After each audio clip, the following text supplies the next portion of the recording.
सुप्रभात। कक्षा चौथी। आज हम हिंदी में पाठ 9 शीर्षक गुरु भक्त आरुणि। आज हम इसके बारे में पढ़ेंगे। इस कहानी को पढ़ने से पहले आपको कुछ कठिन शब्द और शब्दार्थ हैं वो आपको बता रहे हैं। तो देखिए, सबसे पहले हम क्या है, ये कठिन शब्द है और ये शब्दार्थ, इसे पढ़ेंगे।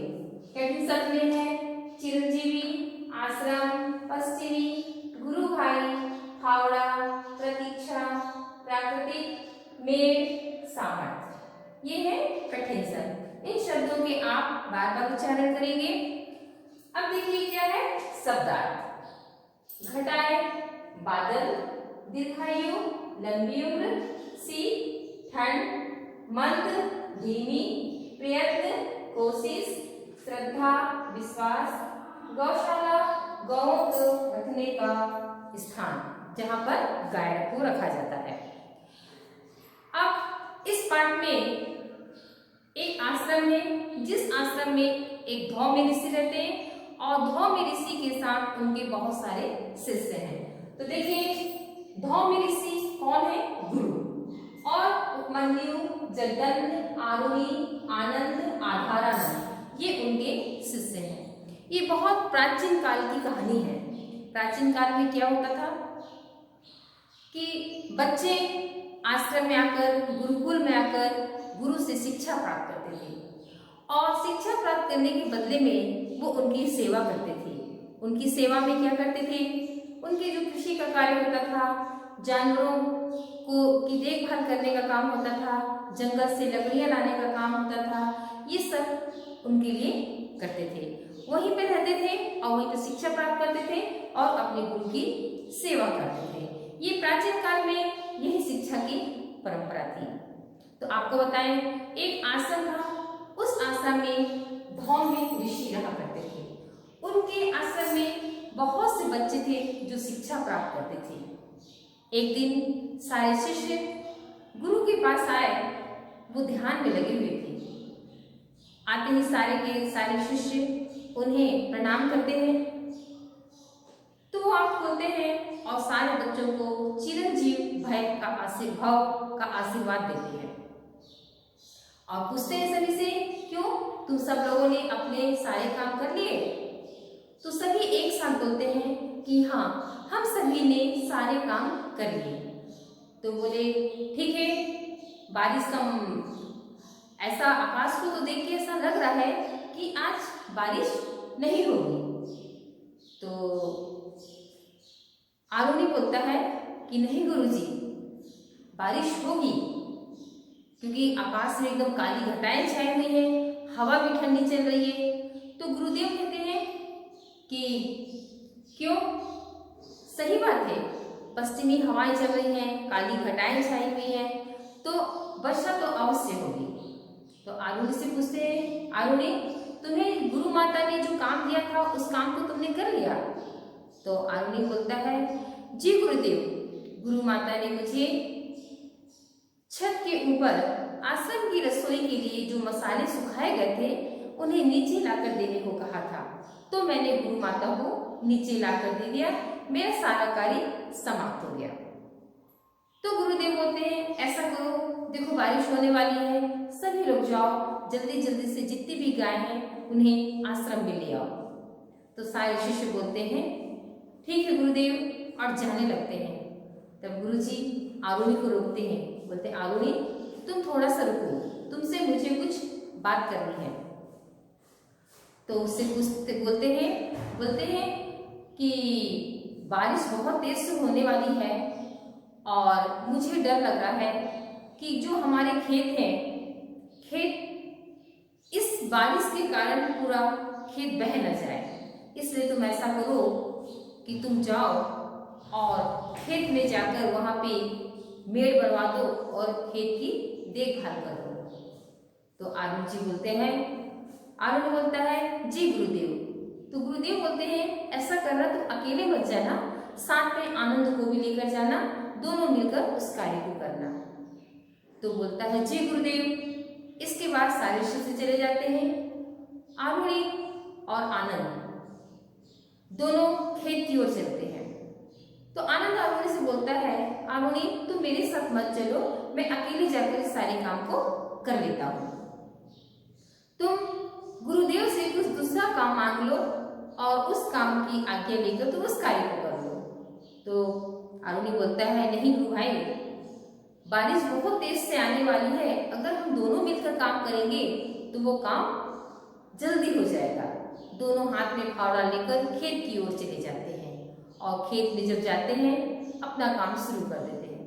लेकिन जमीन में नरमाई होती है तो उनको मेहनत करने में भी बहुत मेहनत करना पड़ जाता है और दोनों उस कार्य के लिए लगे रहते हैं। अब इधर क्या होता है, शाम का समय हो जाता है। शाम के समय सारे जितने गुरु भाई होते हैं वो एकत्रित हो जाते हैं। तो धौम्य ऋषि से पूछते हैं, क्यों तुम सारे गुरु भाई एकत्रित हो गए क्या? तो अब उपमन्यु नाम का एक होता है शिष्य उनका, जो उनसे बोलता है कि गुरुदेव, धौम्य बोलता है कि अभी तक आरुणि भी दिखाई नहीं दे रहा है। तो बोलते हैं वो आज्ञाकारी शिष्य है, लगता है वो शाम की संध्या के लिए कुछ फूल तोड़ने गया होगा, आ जाएगा।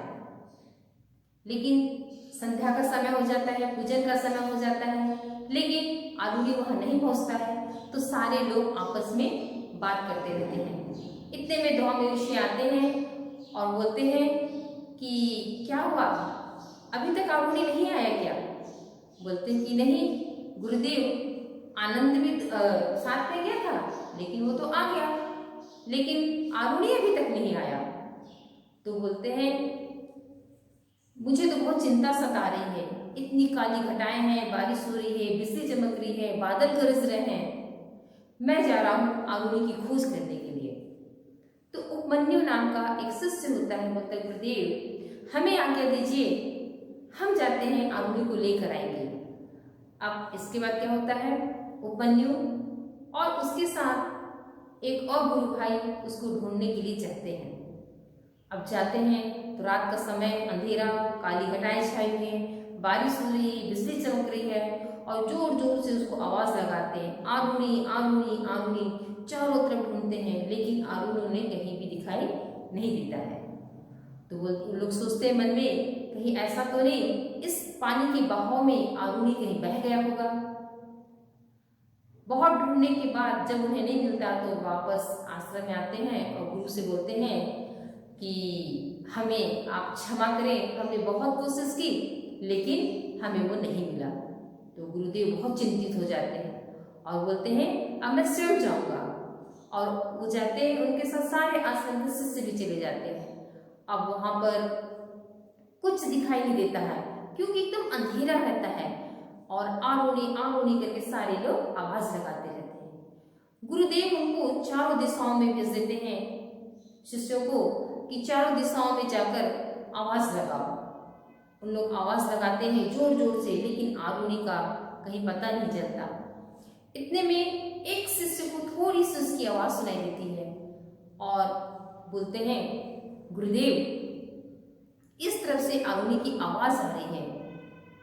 तो सारे शिष्य और गुरुदेव उस तरफ जाते हैं। जब वहां पर जाते हैं तो वो क्या देखते हैं कि जहां पर मेड़ थी उस जगह पर आरुणि लेटा हुआ है और एकदम ठंडा हो चुका है, शरीर कांप रहा है, मुंह से कोई भी आवाज निकल नहीं रही है। गुरुदेव उसके पास जाते हैं और देखते हैं तो उसे उठाते हैं जल्दी से, बोलते हैं आरुणि उठो उठो। तो बोलता है नहीं गुरुदेव मैं नहीं उठ सकता क्योंकि मेरे उठने से पूरा मेड़ बह जाएगा।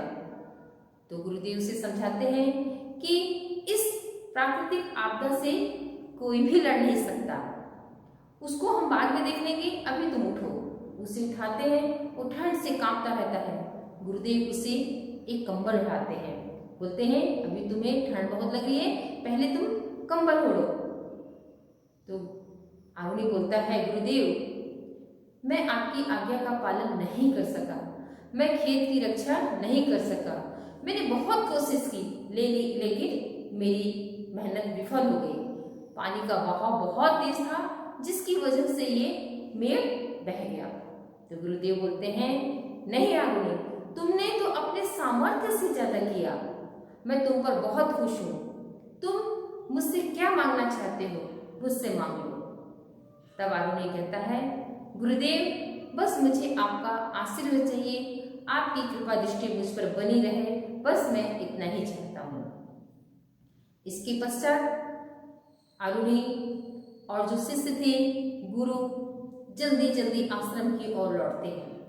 आश्रम में आते हैं तो जो गुरु माता होती है उन सारे लोगों को गरम गरम दूध देती है और कहती है इससे तुम लोग की ठंड भाग जाएगी। तो गुरुदेव बोलते हैं सारे शिष्यों से, तुम लोग मुझसे पूछा करते थे ना आपका सबसे प्रिय शिष्य कौन है।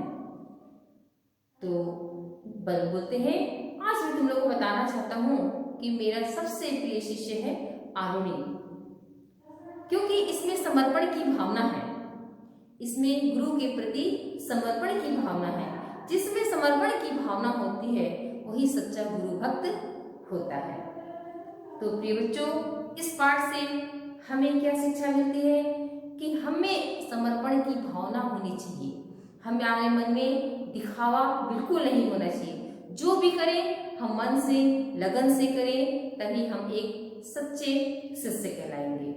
धन्यवाद।